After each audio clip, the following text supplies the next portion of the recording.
요한 2서 4절에서 우리 8절까지 읽겠습니다. 4절에서 8절까지. 제가 한 절 읽고 여러분들께서 한 절 읽으시면 좋을 것 같네요. 제가 먼저 읽겠습니다. 너의 자녀들 중에 우리가 아버지께 받은 계명대로 진리를 행하는 자를 내가 보니 심히 기쁘도다.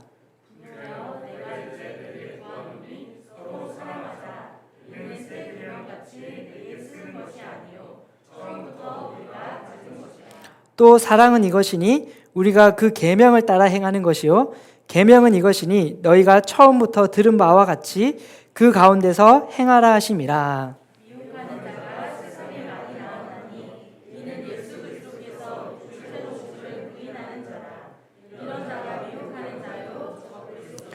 너희는 스스로 삼가 우리가 일한 것을 잃지 말고 오직 온전한 상을 받으라. 아멘. 할렐루야. 감사합니다. 네, 오늘 요한 2서 1장 4절에서 8절 말씀으로 진리를 행하는 우리들의 모습에 대해서 한번 은혜를 나누고자 합니다.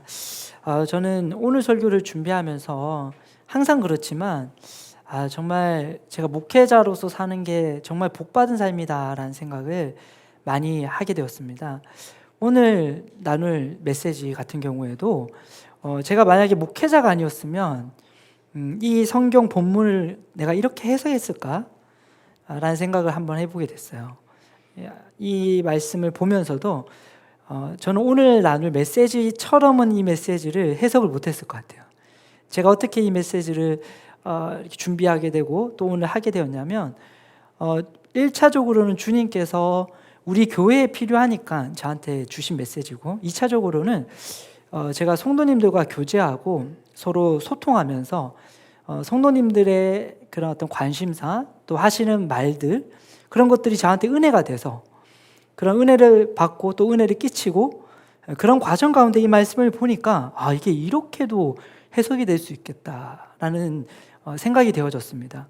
그래서 참 내가 이렇게 목회를 했기 때문에 또 하고 있기 때문에 이렇게 또 말씀을 이렇게도 해석할 수 있구나 또 은혜를 이렇게 받을 수 있구나 이런 생각을 하게 되었고요. 아마 이런 것은 여러분들 모든 성도님들의 삶에도 나타나게 될 줄 믿습니다.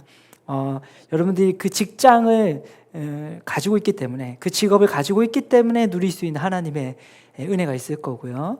또 여러분들이 함께 만나는 가정이 있기 때문에 그 가족이 있기 때문에 알 수 있는 메시지가 있을 겁니다. 근데 때로는 그게 어떤 어려움이 있을 수도 있어요. 직장에서 굉장히 어떤 어려움이 있을 수도 있고 또 가족 구성 간에 내 생각과 다르게 어떤 행동하는 것들 그런 과정들이 있을 수도 있어요. 또 좋을 수도 있어요. 굉장히 좋은 일도 있을 수 있죠. 근데 그 모든 과정 속에서 사실 우리가 진리를 깨닫게 되고 하나님을 발견하게 되고 그로 인해 우리가 기쁨과 감사의 삶을 살게 될 줄 믿습니다. 그래서 이 메시지를 오늘 나누기에 앞서서 이게 우리들의 이야기구나. 그래서 제가 진리를 행하는 우리들의 이야기라는 관점에서 한번 말씀을 나누고자 합니다. 제가 어제 이제 청년들하고 또 교제 나누면서 또 은혜를 받았는데요. 최근에 이 배방에 사는 몇몇 청년들이 자발적으로 모여서 이렇게 주중에 매일같이 성경을 같이 읽고 서로 은혜를 나누는 시간을 가지고 있다고 들었습니다.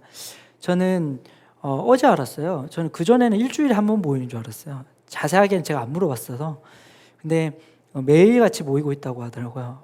그래서 제가 그 얘기를 들으면서 청년들이 자발적으로 목회자가 하라고 하지도 않았는데 스스로 이렇게 모여서 같이 말씀을 같이 읽고 또 느낀 점을 서로 나누는데 1시간 정도 모이기로 했는데 거의 10시까지 8시에서 10시까지 이렇게 나눔을 가진다는 얘기를 듣고 정말 참 제가 뿌듯하고 보람되고 참 감사하다 행복하다 이런 생각이 들었습니다.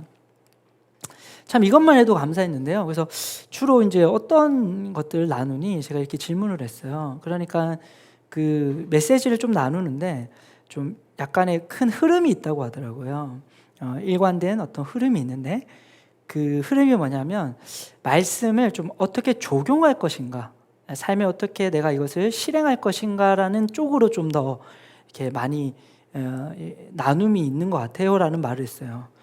야, 근데 제가 그 얘기를 듣는데 정말 제 안에서 정말 하나님께서 기뻐하시겠다. 정말 하나님께서 기뻐하시겠다라는 생각이 들었고요. 꼭 그 모임뿐만 아니라 그 모임을 가지든 안 가지든 지금 성도님들께서 이렇게 예배를 드리고 아침에 새벽에 아침을 깨워서 함께 기도를 하시고 또 삶에서 말씀을 묵상하는 모든 과정들을 하나님께서 정말 기뻐하시겠다라는 생각을 하고 그때 오늘의 본문 말씀이 떠올랐습니다. 오늘의 본문 말씀 4절 우리 한번 읽어보겠습니다. 너의 자녀들 중에 우리가 아버지께 받은 계명대로 진리를 행하는 자를 내가 보니 심히 기쁘도다. 아멘. 할렐루야. 사도 요한에게 정말 큰 기쁨, 그래서 심히 기쁘도다 강조하는 거죠. 정말로 내가 너무너무 기뻐. 그게 뭐냐면 너희가 진리를 공부하는 것이라고 했습니까? 아니면 진리를 행하는 것이라고 했습니까? 진리를 행하는 것이 심히 기쁘도다 이렇게 말했어요. 진리를 공부하는 것도 기쁜데 그것보다 진리를 알고 그걸 적용하려고 할 때, 말씀을 삶에 적용하려고 하는 모습을 내가 보고 그것에 대한 소식을 들으니까 내가 정말 행복하다라고 말했습니다. 요한 2서에서도 이렇게 말했는데요. 요한 3서에서도 이것을 다시 말합니다. 여기서는 훨씬 더 강조해요. 요한 3서 1장 3절 4절 우리 한번 읽어보겠습니다. 요한 3서 3절 4절 같이 읽어보겠습니다. 형제들이 와서 내게 있는 진리를 증언하되 내가 진리 안에서 행한다 하니 내가 심히 기쁘노라. 내가 내 자녀들이 진리 안에서 행한다 함을 듣는 것보다 더 기쁜 일이 없도다. 아멘. 참 사도 요한께서 얼마나 행복하셨을까요? 요한 2서를 쓸 당시에도 성도들께서 말씀을 공부하고 말씀을 행하는 삶을 살았다는 소식을 들었어요. 그 시간이 지났습니다. 요한 3서를 쓸 시기가 다가왔어요. 근데 그때도 동일한, 그리고 오히려 더 성숙해져서 진리를 알고 진리를 행하는 삶을 산다는 것을 듣는 거죠. 그때 이렇게 말합니다. 내가 이 세상에 있어서 누릴 수 있는 기쁨이 여러 가지 있는데 그 기쁨들 중에 내가 최상급의 기쁨이다. 가장 큰 기쁨이 뭐냐면 나의 자녀들, 나 영적인 자녀들이 진리를 묵상하고 진리 안에서 행한다. 진리를 실천한다. 진리를 적용한다. 내가 너희들한테 한 설교, 내가 너희들한테 쓴 편지를 실천한다는 것을 듣는 게 세상에서 제일 행복해라고 말하는 것이죠. 할렐루야. 이 기쁨은 사도 요한의 기쁨일 뿐만 아니라 하나님의 기쁨인 줄 믿습니다. 하나님께서 가장 기뻐하는 것이 바로 우리 한 사람 한 사람, 또 우리 교회가 하나님의 말씀을 공부하는 것에 그치는 게 아니라 하나님의 말씀을 공부하고 그 말씀을 우리의 삶에서 적용하고 실천하는 모습을 보이는 것에 있는 줄 믿습니다. 여기서 우리는 이걸 이해할 수 있습니다. 하나님께서 기뻐하시는 삶의 자세가 있다는 것이에요. 그게 뭐냐면 진리를 행하는 자로 나타나는 것입니다. 이 시간 고백할까요? 나는 진리를 행하는 자입니다. 아멘. 할렐루야. 네, 우리가 말씀을 읽고 말씀을 공부하는 것에 있어서 두 가지 관점이 있다는 것을 알 수 있습니다. 첫 번째 관점은 말씀을 지식적으로 공부하는 것입니다. 그냥 이것은 말씀이 말하고 있는 이론을 알고 싶어서 말씀을 보는 관점이 있습니다. 두 번째 관점은 뭐냐면 내가 말씀을 실천하기 위해서 말씀이 뭐라고 하지? 라는 관점에서 말씀을 보는 사람이 있습니다. 성경은 이 두 부류가 정확하게 나눠지고 아주 극단적으로 나눠진 대표적인 첫 번째 부류의 사람이 바리새인들입니다. 그 사람들은 말씀을 지식적으로 알려고 보죠. 두 번째, 말씀을 행하려고 보는 사람들은 대표적인 인물들이 이제 베드로와 사도들입니다. 주님께서 기뻐하시는 것은 무엇이냐? 말씀을 공부하는 게 아니라 말씀을 행하는 자들이 되라고 말씀하시는 것이죠. 할렐루야. 그리고 이것을 극명하게 설명하면서 사도 요한뿐만 아니라 사도 바울께서도 굉장히 이것을 강조하면서요. 결코 말씀을 지식적으로 그것을 공부하려고만 접근하지는 말아라. 그게 목적이 되면 안 된다. 그건 수단이지. 왜 말씀을 공부하느냐? 행하기 위한 수단일 뿐이지 그게 목적이 되어서는 안 된다라고 말하면서 말씀을 지식적으로 접근하는 사람들의 특징에 대해서 여러 차례 언급을 하고 있습니다. 대표적으로 디도서 3장 9절에 보면 어리석은 변론과 족보 이야기와 율법에 대한 다툼은 피해라. 이것은 무익한 것이요 헛된 것이니라 이렇게 말합니다. 그러니까 하나님에 대한 이야기를 하는 거죠. 그리고 성경에 나오는 이야기를 하는 거죠. 아브라함이 어땠지? 누가 어땠지? 뭐 성경 얼핏 들으면 성경에 대한 이야기를 하는 것 같아요. 얼핏 들으면 하나님에 대한 이야기를 하는 것 같아요. 그런데 자세히 보면 어리석은 변론에 그치는 것이다. 그게 뭐가 중요해? 왜 족보 이야기를 하고 있어? 왜 율법에 대한 이야기를 하고 있어? 그게 중요한 게 아니야. 중요한 건 복음이고 복음을 이해하고 복음대로 살면 돼. 근데 어떤 부류의 사람들은 자꾸 성경을 꼬아버려가지고 자꾸 이론적으로 자꾸 쓸데없는 걸 자꾸 이야기하면서 본질을 훼손시키려고 할 거야.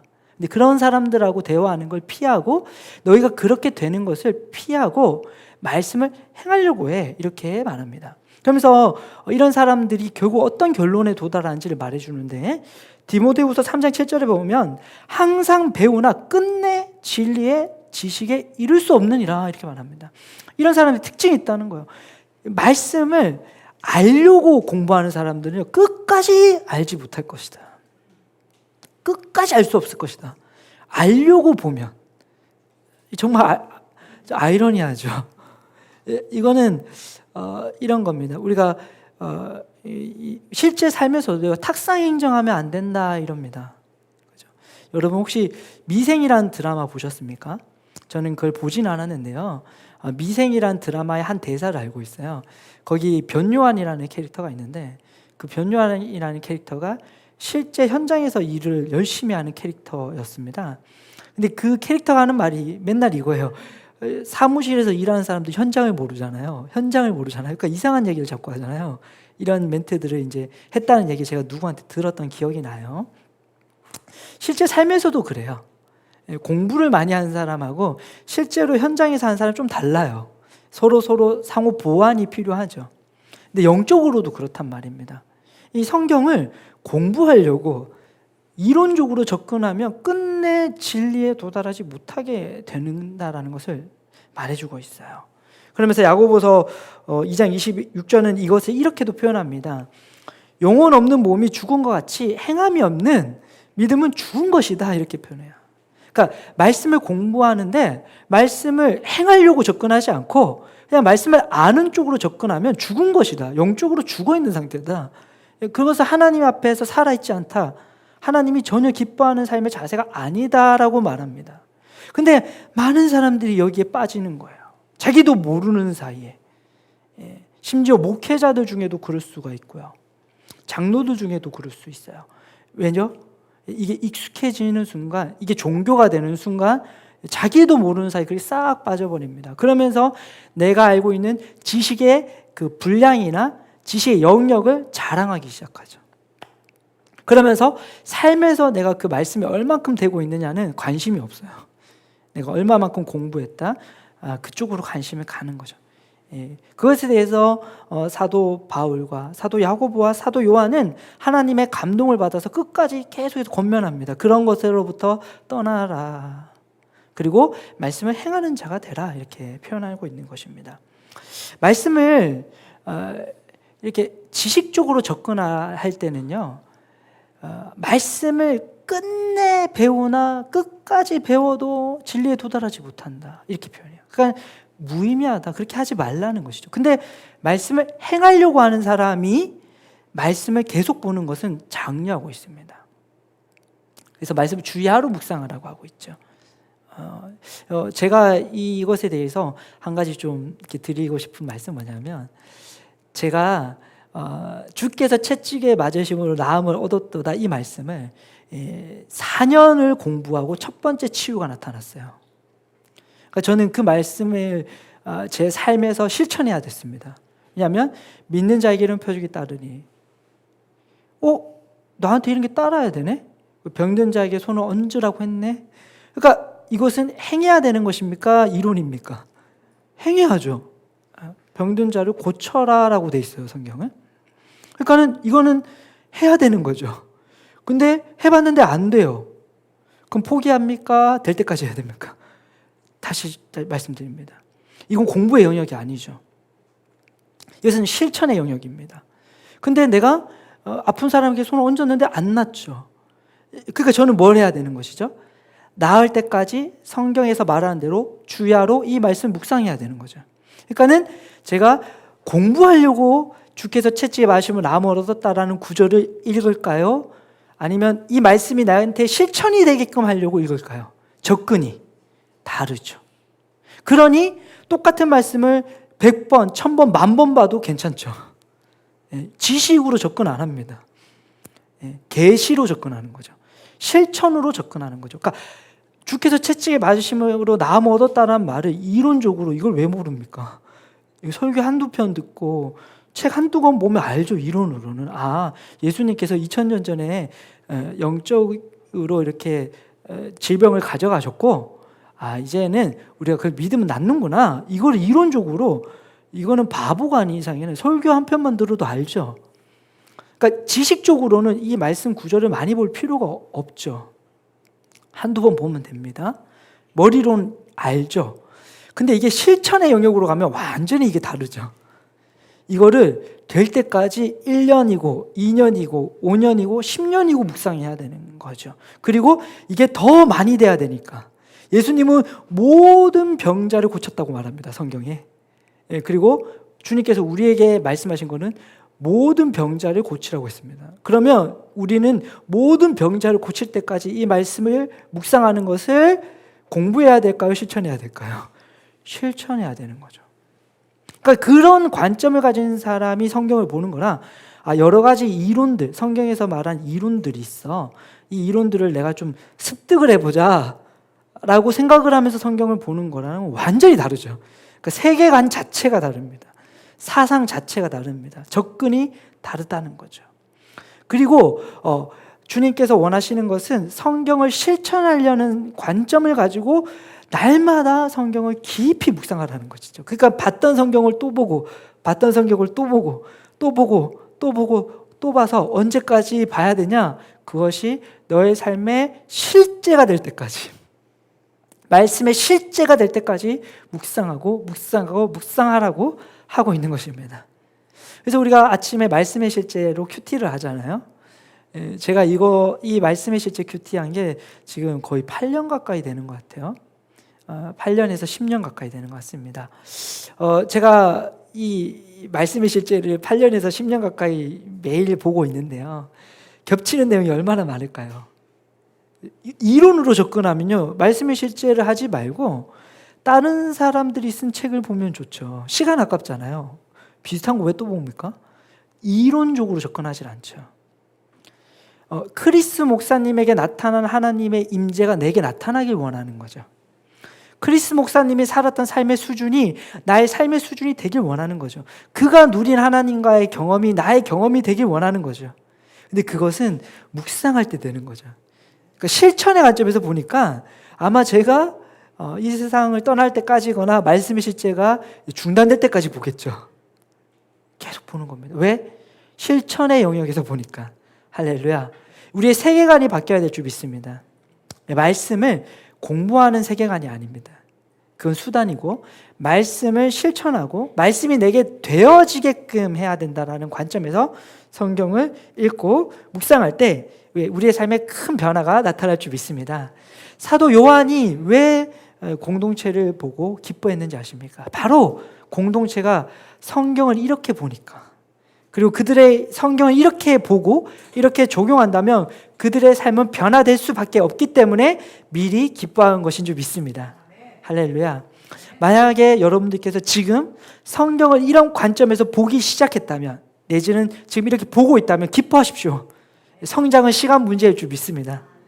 반드시 시간을 통과하면 반드시 진리를 깨닫게 되고 삶의 긍정적인 또 하나님의 말씀에 일치한 변화가 나타날 줄 믿습니다. 이 자체만으로도 하나님께서 왜 진리를 행하는 사람들이 기뻐하시는지 우리가 충분히 이해할 수 있는데요. 또 하나 하나님께서 왜 진리를 행하는 자들을 기뻐하시는지, 정말 하나님께서 그것도 진리를 행하는 자를 내가 가장 기뻐한다고 하시는지 그 이유가 분명하게 나타나 있는 성경 구절이 있습니다. 요한복음인데요. 우리 한번 찾아볼까요? 요한복음 14장 찾아보겠습니다. 요한복음 14장 우리 15절 한번 읽어보겠습니다. 너희가 나를 사랑하면 나의 계명을 지키리라. 아멘. 할렐루야. 이 말씀이 하나님께서 말씀을 행하는 자들을 볼 때 가장 기뻐하는 이유라는 것이죠. 말씀을 행한다는 것은요, 말씀을 공부하는 것은 많은 사람들이 할 수 있습니다. 우리가 사도행전을 보면 알 수 있어요. 당시에 로마의 철학자들, 진리를 추구하던 공부하는 사람들이 있었습니다. 그 사람들이 사도 바울이 복음을 전할 때 처음에 좋아했습니까? 안 좋아했습니까? 처음에 좋아했어요. 왜냐하면 새로운 가르침이라서. 로마의 철학자들은요, 새로운 가르침, 새로운 이론 그 자체를 좋아하는 거예요. 그래서 사도 바울이 전혀 듣지도 못했던 새로운 가르침이네? 야, 계속 한번 말해봐 라고 얘기를 합니다. 근데 사도 바울이 그때 딱 본질을 꿰뚫어보자. 이 사람들이 진리를 추구하지만 진리를 추구하는 게 아니구나. 지식을 추구하고 있구나. 진리를 추구하고 있는 게 아니구나. 실천 없는 이론을 추구하고 있구나. 그래서 사도 바울은 그들에게 복음을 전하는 것을 더 이상 하지 않았습니다. 왜? 깨닫지 못할 걸 알았던 거예요. 우리 14장 21절도 한번 읽어보겠습니다. 나의 계명을 지키는 자라야 나를 사랑하는 자니 나를 사랑하는 자는 내 아버지께 사랑을 받을 것이요 나도 그를 사랑하여 그에게 나를 나타내리라. 아멘. 할렐루야. 하나님을 사랑한다. 난 정말 주님을 너무 사랑합니다 라고 말하면서 진리를 공부한다? 그런 거 있을 수 없다는 거예요. 그건 거짓말이라는 거죠. 정말로 하나님을 사랑한다면 단 한 구절의 성경이라도 내가 연약해서 못하는 수는 있어요. 그러나 실천하려고 한다는 거죠. 접근이. 말씀을 내가 실천하려고 노력한다는 것입니다. 적용하려고 노력한다는 것이죠. 이게 하나님을 사랑하는 사람과 안 사랑하는 사람의 차이죠. 우리 삶에 한번 여러 가지 한번 지켜보면요. 사실 경건 생활을 하는 사람과 안 하는 사람의 차이가 있죠. 의지가 강한 사람은 하고 의지가 약한 사람은 안 할까요? 저는 과거에 그렇게 생각했던 적이 있어요. 근데 제가 신앙생활하면서 아니에요. 의지가 굉장히 강해서 사업이나 내지는 어떤 직업에 큰 성공을 이루어도 하나님과의 교제를 안 하는 사람들이 참 많아요. 반면에 세상에서는 별 볼 일이 없어. 의지가 좀 약해 보여, 이 사람. 근데도 하나님과의 교제를 하는 사람들이 있어요. 그 의지가 강하고 의지가 약하고의 차이가 아니네. 그럼 무엇이냐? 오늘 말씀의 해답이 있습니다. 무엇입니까? 하나님을 사랑하는 사랑이 자꾸 자라나고 있는 사람은 경건 생활이 자꾸 늘어갑니다. 처음부터 잘하진 않아요. 하나님을 사랑하는 사랑이 커지는 만큼 하나님과의 경건 생활이 비례하여서 커지는 거죠. 하나님을 사랑하는 정도의 차이입니다. 전도를 하는 사람과 전도를 하지 않는 사람의 차이는 무엇일까요? 막 이렇게 되게 막 내가 오지랖이 넓고 사람들한테 간섭하는 거 좋아하는 사람은 복음을 전하고 아니면 복음을 안 전하고 이런 거 아닙니다. 오늘 말씀의 해답이 있습니다. 주님께서 복음을 전하라고 했습니다. 그것은 실천의 영역인 거죠. 만민족에게, 모든 백성에게, 모든 사람들에게 복음을 전해라 라고 말했고, 그것을 지키는 사람은 어떤 사람이냐? 하나님을 사랑하는 자입니다. 나를 사랑하는 자는 나의 계명을 지키나니.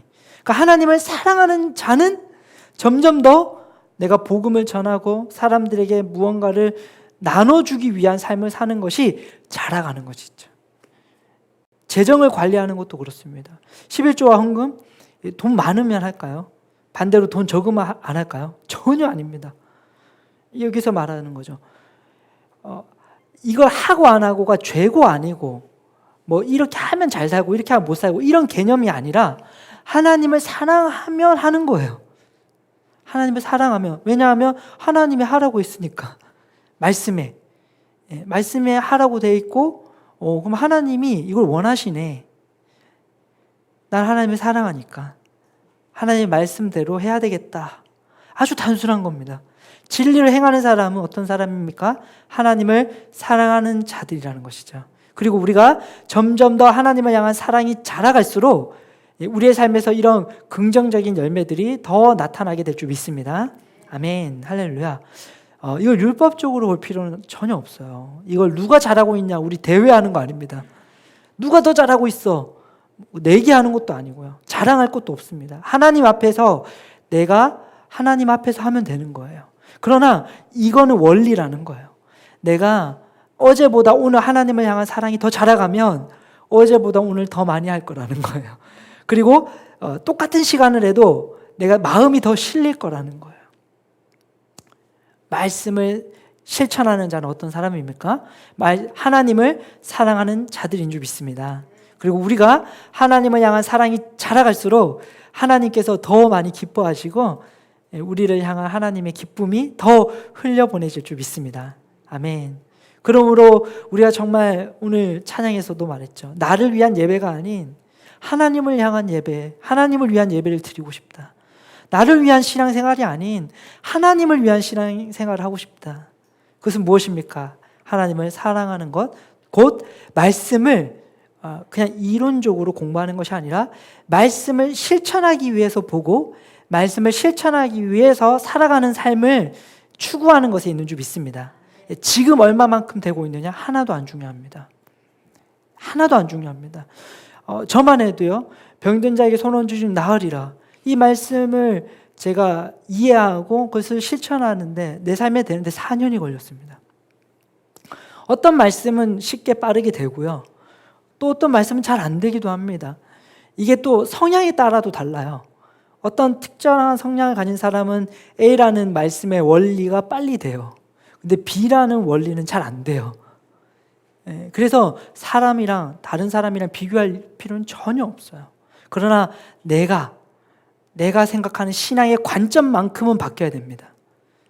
하나님을 향한 예배, 하나님을 사랑하는 삶, 하나님을 위한 신앙생활은 무엇이냐? 말씀을 공부하는 것을 넘어서서 말씀을 적용하고 말씀을 행하는 삶을 사는 것이죠. 할렐루야. 우리가 그런 교회들로 또 그런 성도들로 나타날 줄 믿습니다. 아멘. 할렐루야. 감사합니다. 참 그런 의미에서 이 청년들이 말씀을 공부할 때 또 성도님들께서 말씀을 보실 때 이걸 어떻게 적용할지 생각하면서 봅니다 라는 말이 얼마나 이게 아름다운 말이냐, 이게 얼마나 하나님 기뻐하실 만한 말이냐 라는 생각을 하게 되었고, 이런 멘트들, 이런 말들이 우리 교회에 더 많이 나타났으면 좋겠습니다. 어떤 이론을 공부하는 것이 아니라 내가 이미 알고 있는 것을 적용하는 것에 더 집중하고 살아가는 그런 모습이 나타났으면 좋겠습니다. 근데 하나님께서는요, 오늘 요한 2서 말씀을 통해서 우리가 진리를 행할 때 하나님을 기쁘시게 할 뿐 아니라 이것이 우리의 삶에 끼치는 영향력이 있다는 것, 우리의 삶에 끼치는 변화가 있다는 것을 또 알려주고 있습니다. 그래서 진리를 행하는 자들에게 나타나는 열매들에 대해서 우리가 3가지 정도 오늘 말씀을 통해서 한번 배워보겠는데요. 우리 5절에서 6절, 요한 2서 5절에서 6절입니다. 같이 한번 읽어보겠습니다. 부녀여, 내가 이제 내게 구하노니 서로 사랑하자. 이는 새 명이면 같이 내게 쓰는 것이 아니요 처음부터 우리가 가진 것이라. 또 사랑은 이것이니 우리가 그 계명을 따라 행하는 것이요 그 계명은 이것이니 너희 처음부터 들은 바와 같이 그 가운데서 행하라 하심이라. 아멘. 말씀을 행하는 사람들에게 나타나는 변화가 있어요. 그게 뭐냐면 서로 사랑하는 삶을 산다게 된다는 것이죠. 말씀을 공부하는 사람들과 말씀을 행하는 사람들의 차이입니다. 이것을 다른 말로 말씀을 행하는 사람들은 인격의 열매가 맺혀지게 되어 있다는 것이죠. 할렐루야. 이제 고백할까요? 말씀을 행할 때 나의 인격이 열매 맺습니다. 할렐루야. 이게 본질적인 차이입니다. 말씀을 열심히 봐요. 그래서 공부해요. 그런데 말씀을 이론적으로 접근하는 사람은 인격이 열매 맺지 않아요. 지식은 쌓여요. 근데 그의 성품과 그의 인격의 변화가 없어요. 왜 그럴까요? 그 이유에 대해서 몇 가지 나누겠습니다. 우리는 경험을 통해서 긍휼을 배웁니다. 뭘 통해서요? 경험을 통해서 긍휼을 배웁니다. 히브리서 2장 18절에 이렇게 말합니다. 예수님에 대한 이야기입니다. 그가 시험을 받아 고난을 당하였은즉 시험 받는 자들을 능히 도울 수 있느니라 이렇게 말합니다. 굉장히 중요하죠. 원래도 긍휼이 있으셨지만 예수님의 긍휼이 더 자랐다는 거죠. 더 풍성해졌습니다. 왜냐하면 사람과 똑같은 고난을 경험했거든요. 사람과 똑같은 시험을 당했거든요. 그래서 그것을 아시는 겁니다. 말씀을 실천해 본 사람들은요, 반드시 벽에 도달합니다. 고난을 경험합니다. 안 되는 거예요. 원수를 사랑해야지 이 말은 누구든지 할 수 있어요. 누구든지 할 수 있어요. 내가 초신자라도요, 어떤 사람이 내가 너무 미워하는 사람이 있어. 말해서 나한테 상담을 요청해요. 그러면 이렇게 얘기해 줄 수 있어요. 원수를 사랑하라고 하셨어. 원수 사랑해. 이렇게 말할 수 있어요. 근데 이게 내 인생이 되면 다릅니다. 내가 조별 과제를 하는데 어떤 사람이 과제를 잘 안 해왔어요. 그래서 내가 A+를 맞을 수 있는데 B를 맞았어요. 그때 용서할 수 있냐는 거죠. 뒤로 돌아가서 친구한테 이런 4가지 없는 애가 있냐 하지 않을 수 있냐는 거죠. 실천의 영역은 완전히 다릅니다. 완전히 다릅니다. 너무 어렵다는 거죠. 너무 힘들다는 거예요. 너무 힘들다는 거예요. 나한테 불이하게 대하는 사람을 보고 사랑하는 거? 이 이론은 너무 쉽죠. 근데 현장에서 그걸 보면 이 말씀을 실천하는 관점으로 보면 이게 왜 이렇게 어려워? 내가 안 되는 거야. 잘 안 되는 거예요. 그리고 잘 안 되는 사람을 보는 거죠. 내가 건강할 때 주께서 채찍에 맞으시면 나 멀었다고 고백해. 그러면 병 나. 말하기 얼마나 쉽습니까? 근데 내가 감기가 걸렸어. 이게 안 나. 이게 안 났네. 이거 경험해 보는 거죠. 쉽지 않구나. 쉽지가 않네. 저도 이 치유의 영역에서 즉각적으로 나았던 때가 있거든요. 어떤 때는요, 정말 안 나요. 이상하다. 왜 이렇게 안 났냐. 그래서 감기가 2주 동안 계속 유지가 됐던 적도 있어요. 근데 그때 병원 가야 되겠습니다. 제가 어떻게 해야 되겠습니다. 말 안 하기. 진짜 어렵더라고요. 그 사람들이 날 뭐라고 생각할까? 끝까지 주께 채찍하셔서 난 나음 얻었습니다. 2주 동안 그리고 나서 나았을 때 주께서 저를 고쳤습니다라고 말할 때 그때 믿음으로 말했습니다. 할렐루야. 어떤 사람들은 시간이 지나면 낫는 거 아니에요? 이렇게 말할 수도 있잖아요. 근데 그 믿음의 도전을 해본 사람 압니다. 제가 군대에서 정말 이 너무 육체적인 통증이 강한데 뛰었다고 했잖아요. 그때 얼마나 아팠는지요. 지금도 그때만 생각하면 너무 아파요. 다른 생각이 안 나요. 너무 아파요. 근데 그 고통 가운데서 주께서 채찍에 마시면 나무 얻었다라고 말하는 거를 실천해 본 사람은 압니다. 이게 얼마나 힘든지 아는 거죠.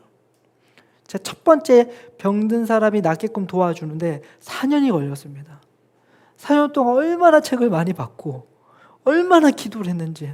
그러니까 병든 자를 고치는 게 그게 쉽지 않다는 거를 아는 거죠.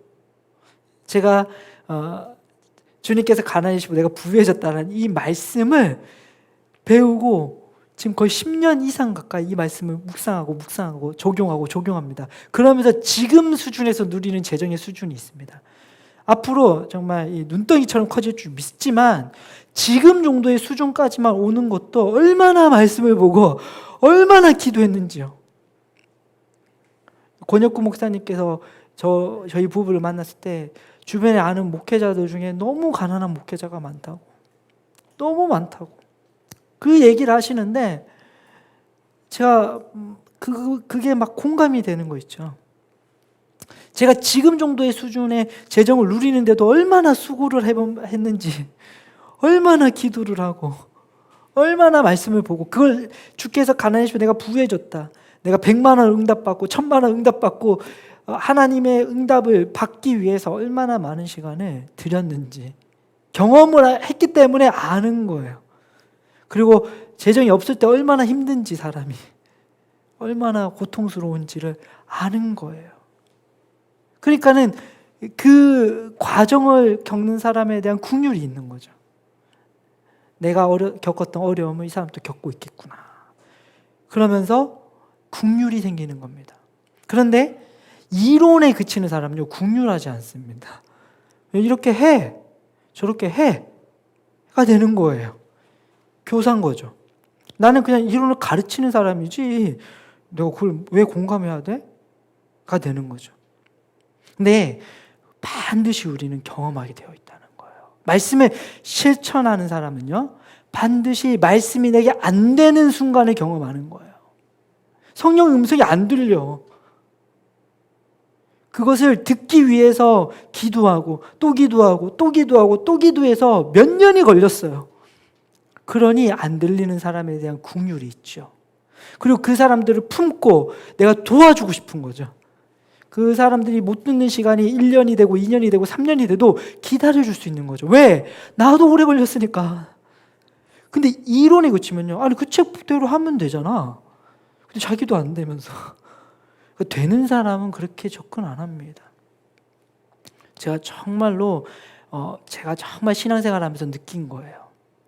응답을 진짜 받는 사람은요, 응답이 쉬웠다라고 안 합니다. 지금은 쉽다고 말해요.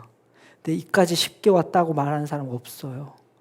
병든 자를 진짜 고쳐본 사람은요, 그런 얘기 안 합니다. 여러분, 커리 블레이커 목사님 간증 아시죠? 그분이 병든 자를 고치기 위해서 어떻게 했습니까? 이사도 하고요, 무일푼으로 부교육자로 사역도 하고요, 어디든지 불러주면 그냥 무일푼으로 가서 사역했죠. 그러니까 되죠. 지금 또 하루에 몇 시간씩 말씀 보고 기도하죠. 그러니까 말씀을 체험하는 사람은요, 말씀을 경험하는 사람은요, 결코 가볍지가 않습니다. 그 무게감을 이해합니다. 그리고 하나님을 경외합니다. 내 힘으로 안 된다는 걸 알아요. 내 힘으로 안 된다는 걸 알아요. 이건 정말로 하나님의 능력이라는 걸 이해하는 거예요. 할렐루야. 우리가 정말 말씀을 이론으로 공부하게 되면요, 그 사람 교만해집니다. 그 사람 가벼워집니다. 무게감이 없습니다. 쉽습니다. 경박하다는 거죠. 그래서 진리에 이르지 못하고 사람들로부터 영향력을 오랫동안 끼치지를 못하는 거죠. 우리가 말씀을 정말로 실천하려고 노력할 때 시간이 지나면 지날수록, 지금은 내가 비록 스타트 지점이라, 지금은 내가 아직 영적으로 그렇게 많은 걸 경험하지 못해서 비록 작을지라도 우리가 계속해서 말씀을 적용하는 쪽으로 접근하면 시작은 미약하였으나 끝은 창대해질 줄 믿습니다. 빌립보서 2장 3절 4절 이렇게 말합니다. 아무 일에든지 다툼이나 허용으로 하지 말고 오직 겸손한 마음으로 각각 자기보다 남을 낮게 여기고 각각 자기 일을 돌볼 뿐더러 또한 각각 다른 사람들의 일을 돌보아 나의 기쁨을 충만하게 하라. 겸손해라. 겸손해라. 사람을 존중히 여겨라. 어떤 사람이 음악적 재능이 있다면, 미술적 재능이 있다면, 어떤 재정적 감각이 있다면, 운동의 능력이 있다면, 지식이 있다면 그것들을 쉽게 생각하지 마라. 너의 기준으로 보지 마라. 다른 사람들이 너가 무언가를 배울 때 노력해서 수고해서 배웠다면 상대방도 그렇다. 그러니까는 각자 자기 일에 최선을 다하고 다른 사람의 그 능력과 다른 사람의 역량을 인정해줘라. 이겁니다. 제가 이 말씀을 이렇게 말하기까지 제가 예수님 믿고 지금 17년 걸렸습니다. 정말 전 이렇지 못했던 것 같아요. 교만했었고 제가 아는 조그만한 그 지식이 정말 엄청난 건 줄 알았어요. 근데 계속해서 말씀을 실천하려고 하고 적용하려고 하다 보니까 시간이 지나면 지날수록 조금씩이지만 제 삶의 인격의 변화가 생기더라고요. 겸손해지더라고요. 그리고 내가 많은 걸 아는 게 아니구나라는 생각이 들더라고요. 우리가 익히 아는 말처럼 변은 익을수록 고개를 숙인다는 말이 이거 정말 성경에 나와도 될 만한 정말 진리를 반영하는 말이구나. 정말 맞다. 사람은 겸손해질수록 정말 성장할수록 겸손해지고 겸손해질수록 다른 사람을 높이게 되어 있다. 우리가 정말 말씀을 실천함으로써 우리의 인격이 열매를 맺는 삶으로 발전했으면 좋겠습니다. 그럴 때 사도 요한께서 말한 것처럼 우리가 서로를 돌보아 서로를 사랑하는 교회로 사랑하는 성도들의 모습으로 그렇게 나타날 줄 믿습니다. 첫 번째, 우리가 말씀을 행하는 삶을 살 때 우리는 인격의 열매를 맺게 되어 있습니다. 두 번째 열매도 있는데요. 우리 7절, 요한이서 7절 말씀 읽어보겠습니다. 미혹하는 자가 세상에 많이 나왔나니 이는 예수 그리스도께서 육체로 오심을 부인하는 자라. 이런 자가 미혹하는 자요 적 그리스도님. 네, 우리가 말씀을 공부하려고 하는 사람과 말씀을 행하는 사람의 결정적인 차이는 바로 분별력의 차이입니다. 그걸 이해해야 됩니다. 말씀을 행하는 쪽으로 보는 사람은요, 분별력이 생깁니다. 할렐루야. 말씀을 행하는 삶의 열매는 분별력입니다. 우리 고백할까요? 말씀을 행하는 자의 열매는 분별력입니다. 네, 첫 번째는 인격의 열매고 두 번째는 분별력의 열매입니다. 성경은 우리가 분별해야 된다, 구분해야 된다라고 많이 말해요. 그러니까 구분하면 안 되는 게 있어요. 돈이 많고 적고로 구분하면 안 돼요. 사람을 구분하면 안 돼요. 그런데 정보는 구분해야 돼요. 생각은 구분해야 돼요. 진리냐 아니냐는 구분해야 돼요. 출처는 구분해야 돼요. 하나님으로부터 왔냐 마귀로부터 왔냐 이건 구분해야 돼요. 구별해야 될 게 있고 구별 안 해야 될 게 있는데 분별해야 될 게 있어요. 분별해라. 여기 적그리스도에게서 나온 생각인지 하나님으로부터 온 생각인지 구별해라 이렇게 말해요. 똑같이 성경을 보는데 성경에서 하나님이 뜻이 아닌 결론을 도출해내는 사람들이 있다는 거예요. 성경을 봐요. 근데 그 성경을 가지고 율법적으로 만들어버린 사람들이 있단 말이에요. 그런데 말씀을 행하지 않는 사람들은 그 구별을 못해요. 구별을 못해요. 이게 율법적인지 복음적인지. 왜? 너무 그럴듯하게 말하니까. 너무 성경 구절을 막 근거를 막 이렇게 되고 저렇게 되고 이렇게 되니까 이게 맞나 보다 이렇게 헷갈려요. 그러다 까딱하면 이단 가는 거예요. 그래서 케네스 해기 목사님 책에 보면 이런 내용이 나오죠. 굉장히 신앙생활을 오래 한 사람들 중에 이단에 빠진 사람이 많아. 그런데 초신자들 이단에 잘 안 가요. 왜 그렇다고요? 초신자들은요, 하나님을 경험했죠. 그죠? 그러니까 말씀을 실천하려고 해요. 그러니까 이런 사람들은요, 이 영적인 감각으로 말씀을 들어요. 그러니까 저거 이상한데 이래버려요. 말씀을 잘 몰라도 들으면 그냥 듣자마자 저 이상해. 이러고, 왜 저래? 이러고 안 가요. 근데 머리 쓰는 사람들, 말씀 자꾸 공부하는 사람들은요, 이단에서 성경 구절을 들어서 가르치니까, 이렇게 해석이 되나? 저렇게 해석이 되나? 하다가 빠져버려요, 그냥. 어떻게 하면 빠진다고요? 말씀을 이론적으로 공부하는 사람은요, 미혹됩니다. 미혹돼버려요. 율법적이 돼버려요. 그리고 종교생활로 빠지고, 잘못하면 이단 또 가는 거예요. 근데, 그러니까는, 아시죠? 이단들 방언하라고 안 하죠. 근데 공부는 하라고 하죠. 근데 그리스도인 중에 이렇게 접근하는 그리스도인이 있어. 바보죠, 이거는. 멍청한 거죠, 이거는. 속은 겁니다. 미혹되는 거죠. 그 자체가 미혹입니다. 성경은 그렇게 보는 게 아니에요. 성경은 교제고 성경은 행동이에요. 할렐루야. 성경 그분의 음성인 거예요.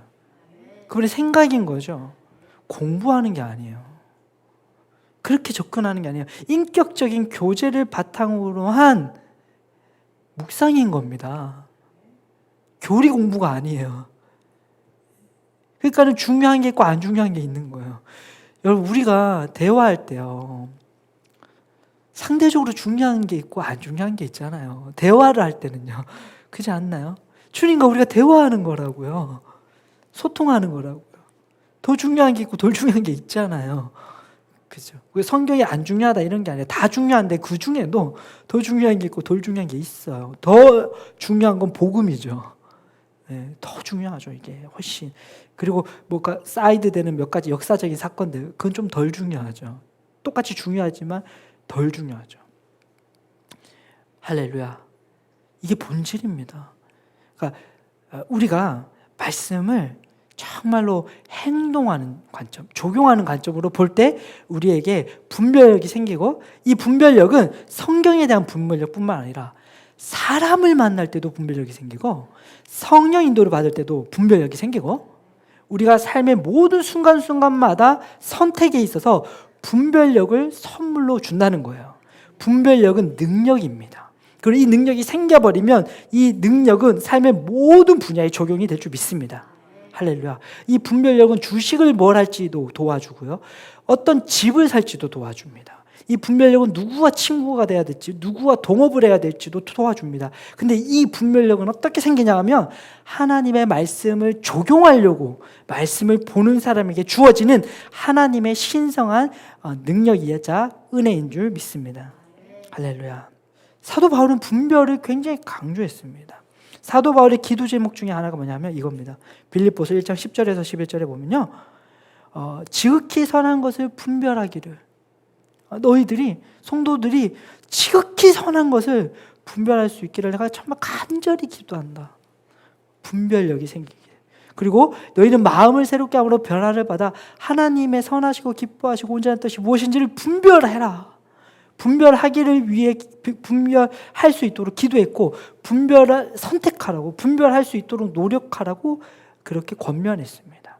그리고 영적인 성장이 말씀을 훈련하여 선악을 분별할 수 있는 능력이 생기는 것이고, 그렇게 이 단계를 거쳐서 결국에 너희가 진리의 말씀을 옳게 분별하여 하나님께 인정받는 일꾼이 되라, 이렇게 말했습니다. 할렐루야. 우리의 분별이 성장하여서 우리가 하나님께 인정받는 일꾼이 되어야 될 줄 믿습니다. 우리는 사랑받는 성도들입니다. 우리는 사랑받는 자녀들입니다. 그런데 어떤 상황은 인정받는 일꾼은 아닌 상태가 있습니다. 어떤 사람은 인정받는 일꾼인 상태가 있습니다. 사도 바울은 말하면 너희가 하나 성도가 되기 위해 노력하라는 얘기는 아예 없어요. 그렇지 않습니까? 고린도 교회에 그 문제 많은 사람들한테도 성도들아 이렇게 말해요. 거룩하는 사람들아. 거룩은 본성이거든요. 성도들아, 의인들아 이렇게 말합니다. 근데 인정받는 일꾼은 선택이라는 거예요. 인정받는 일꾼은 내가 될 수도 있고 안 될 수도 있는 거예요. 그것에 따라 달라지는 거죠. 근데 인정받는 일꾼에게 필수적인 게 있어요. 뭐냐? 분별해라. 분별해라. 분별력이 있어야 된다는 거예요. 아무거나 다 들으면 안 돼요. 아무거나 다 믿으면 안 돼요. 아무거나 다 먹으면 안 돼요. 우리 어린아기들 뭐가 몸에 좋은 건지 안 좋은 건지 분별이 안 되죠. 그냥 다 입에 막 다 집어넣죠. 성장하면 뭡니까? 좋은 거 안 좋은 걸 분별해서 먹죠. 근데 이게 말씀을 행동하는 쪽으로, 말씀을 적용하는 쪽으로 보는 사람은요, 그게 분별이 돼요. 그냥 보면 알아. 그냥 복음의 핵심에서 벗어난 진리라는 것 자체가 없어. 복음의 진리에 기초한 거야, 모든 게 다. 그거랑 벗어나면 이미 이상한 거야. 근데 이상하게 그런 게 더 끌리네. 이상한 걸 자꾸 믿어버려. 그리고 자꾸 거기 호기심이 가. 우리가 분별력을 가져야 됩니다. 분별력이 우리에게 부유를 가져다 줄 줄 믿습니다. 네, 분별력이 생기면요, 흐름을 이해합니다. 고점이 있고 저점이 있어요. 흐름이 있어요, 인생에. 물러서야 될 때가 있고요, 다가서야 될 때가 있어요. 관계가 좋아져요. 분별력이 생기면. 항상 당기고 항상 밀고 이러면 안 돼요. 관계도. 흐름이라는 게 있어요. 그게 분별력에서 나와요. 일해야 될 때가 있고 쉬어야 될 때가 있어요. 그래야 일을 잘해요. 그것도 분별력에서 나옵니다. 운동을 하는 것도 그렇고요, 관계도 그렇고요, 재정도 그렇고요, 사역도 그렇고요, 분별력입니다. 이 분별력이요, 없는 사람들은요, 이론가들입니다. 개념이 없어요. 현실 감각이 없어요. 이상적입니다. 그래서 이상하게 됩니다. 할렐루야. 그래서 우리가 정상적이 돼야 되겠습니다. 세 번째 열매가 있습니다. 우리 같이 한번 보겠습니다. 8절 말씀 읽겠습니다. 너희는 스스로 삼가 우리가 일한 것을 잃지 말고 오직 온전한 상을 받으라. 아멘. 오직 그러니까 이 길밖에 없다는 거예요. 오직이란 말은 잘 안 나옵니다. 오직 예수, 오직 말씀, 오직 온전한 상급, 오직 온전한 상급을 추구해라, 이렇게 말합니다. 근데 이 오직 온전한 상급을 받는 사람은 스스로 삼가하여 말씀을 행하는 자라는 거예요. 우리가 말씀을 행할 때만이 정말 우리가 원하는 재정의 상급, 관계의 상급, 그리고 정말 주님 앞에 섰을 때 면류관의 상급을 받을 수 있다는 겁니다. 주님은 상 주시는 하나님이십니다. 할렐루야. 예. 히브리서 11장 6절, 우리 다시 한번 익히 아는 말씀이지만 같이 찾아보겠습니다.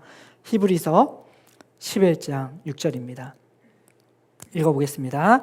믿음이 없이는 하나님을 기쁘시게 하지 못하나니 하나님께 나아가는 자는 반드시 그가 계신 것과 또한 그가 자기를 찾는 자들에게 상 주시는 이심을 믿어야 할지니라. 아멘. 네, 하나님께서 말씀하세요. 믿음이 없이는 하나님을 기쁘시게 할 수 없고, 그리고 하나님이 상 주시는 분이라는 걸 믿지 않으면 나를 기쁘게 할 수 없어. 그러니까 내가 상 주는 분이라는 걸 너희 믿어라. 그 기복신앙 아니다. 나 상 주는 하나님이야. 내 재정의 상급을 줄게. 내 건강의 상급을 줄게. 풍성한 관계의 상급을 줄게. 가정의 아름다운 가정의 상급을 줄게. 정말 직장이 형통하는 상급을 줄게. 그리고 무엇보다 영원한 상급을 내가 줄게. 하늘나라에서 상급을 줄게. 상급을 줄게. 근데 믿음이 없이는 안 돼. 그리고 믿음은 말씀을 행하는 것이야. 이렇게 말씀하고 있는 것이죠. 우리가 말씀을 공부하는 것을 넘어서서 말씀을 행할 때 우리가 하나님을 기쁘시게 하는 삶이 될 줄 믿습니다. 할렐루야. 주님 감사합니다. 네, 끝으로 빌립보서 3장 14절에 16절에서 나오는 말씀으로 말씀을 정리하겠습니다. 사도 바울께서 표대를 향하여 부르심의 상급을 향해서 나아갔다, 이렇게 말하는데요. 그렇습니다. 우리가 정말로 주님께서 주신 온전한 상을 받는 거는요, 말씀을 아무리 지식적으로 알아도 못 받습니다. 절대로 못 받습니다. 전도를 해야 된다라는 전도에 관련된 책을 10,000권을 읽어도요, 한 명 구원한 사람보다 상급이 적습니다. 내가 한번 믿음으로 드려본 사람, 내가 믿음으로 한 사람 용서해 본 사람, 내가 믿음으로 말씀을 묵상해 본 사람, 기도해 본 사람이 상급이 클 줄 믿습니다. 결국 행동하는 신앙인입니다. 우리가 진리를 행하는 교회로, 진리를 행하는 성도들로 우리가 나타날 때, 오늘 요한 서신서를 통해서 배운 이런 열매들이 우리에게서 나타날 줄 믿습니다. 할렐루야. 우리 삶에서 우리가 성경을 볼 때, 성경에 대한 이야기를 들을 때, 그래도 우리 삶을 살아갈 때 관점을 좀 바꿔보자 결단하시고 좀 더 적용해 보시는 그런 한 주간의 시간이 되셨으면 좋겠습니다. 우리 함께 기도하겠습니다.